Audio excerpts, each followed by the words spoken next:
Okay, actions are the other side of the coin from benefits. There have been a lot of changes to the action screen since 5.2.1, and this will have impacts both on actions and network actions, with wider impacts for the rest of the software. So, discussing actions, let's first focus on the bottom parts of the screen. On the left, this is where you would attach benefits to an action.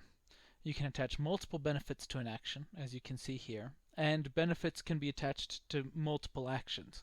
So you can reuse a deck replacement benefit as part of a deck replacement action, or a deck and super action, or a bridge replacement action, for example.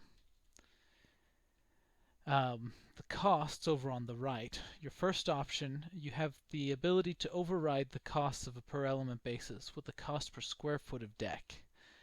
This can be useful if your agency has square foot of cost estimates for, say, structure replacement or standard collections of deck work. You can say just use $30 per square foot of deck. Next, we have element per unit costs. As you add benefits to an action, the elements affected will be added to this list. In parentheses, you'll see if it's a removal or an improvement. What type of benefit is it? As you remove benefits from the action, you will see the elements be removed as well. But if for some reason they become unlinked, then the little green squares will turn red. You'll also have the option to add indirect costs, either as a fixed amount or as a percentage of the total project.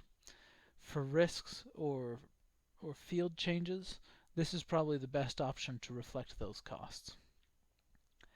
And then the last thing you have in this category is the deferment rules, which are used primarily by the life cycle cost analysis modules and are helpful for modeling how work would actually be performed.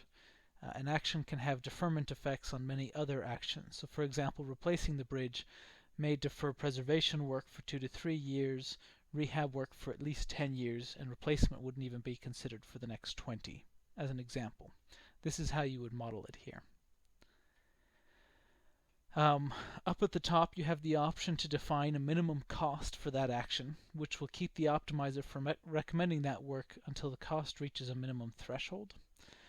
We really recommend that you keep these thresholds low or non-existent until you become more familiar with how project thresholds will work, which we will discuss in a later video.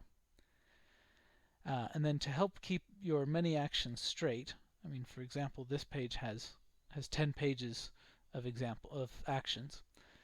An action type column has been added, which will allow you to filter down to actions of specific types.